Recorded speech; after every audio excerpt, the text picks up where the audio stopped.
keep fighting them. Yes.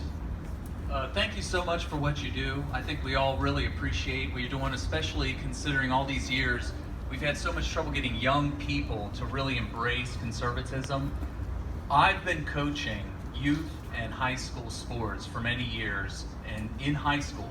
And also I have a 12-year-old daughter who I've been paying very close attention to what she's learning in school.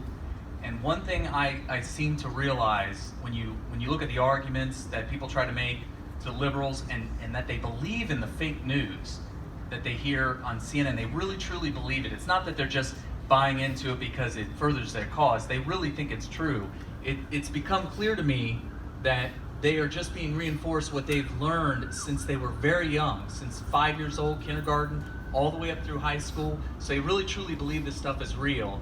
And it dawned on me that whatever you can do and whatever Trump does for 8 years could be erased within 20 years. It'll be as if it never even happened. 20 days. 20 days?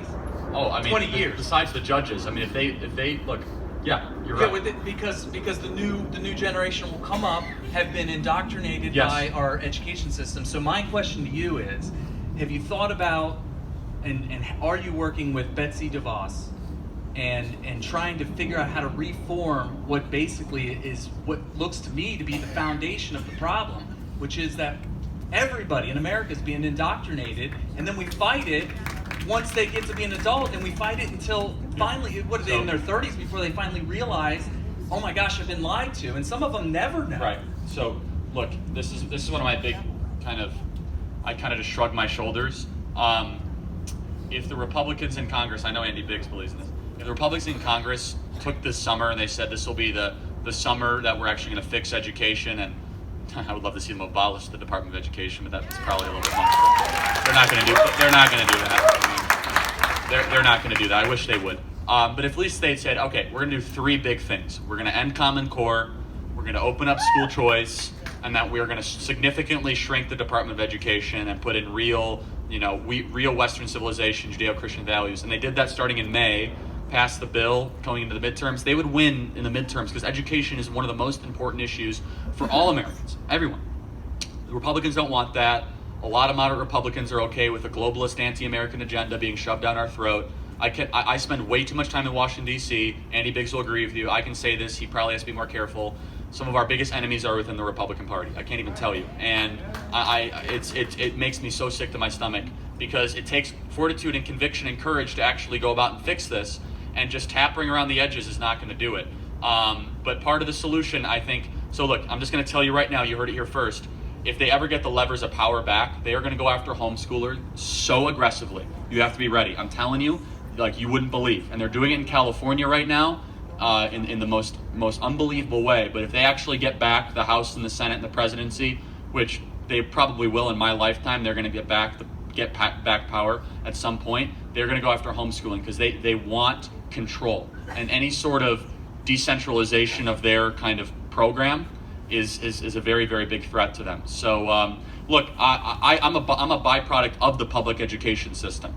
Starting in 6th grade, I was in public schooling all the way up through my senior year in high school.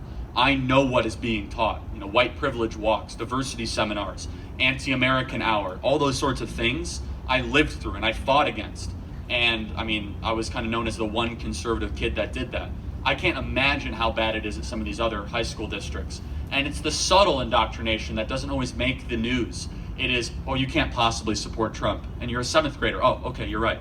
And that was it. That's it. You're done. Like the rest of your life. You remember that, oh, okay, I don't want to be bullied. I don't want to lose friends. And then your teacher says anyone who supports Trump's a horrible person. And it happens time and time and time again. The biggest mistake we conservatives made 30, 40 years ago is we sacrificed the schools to the Marxists.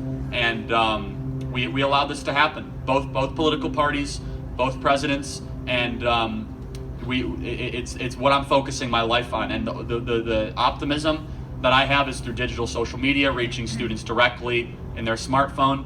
But I see this so firsthand, where students are perplexed and they are flummoxed, where they say, Charlie, like, you seem like a nice guy. There's no way you could possibly say that America has any good in it at all. And these are students at Harvard and Yale and Stanford and UC Berkeley. It is such a different reality that is taught to these students. It's a very, very big problem, and I'm dedicating my life to fix it. So, thank you.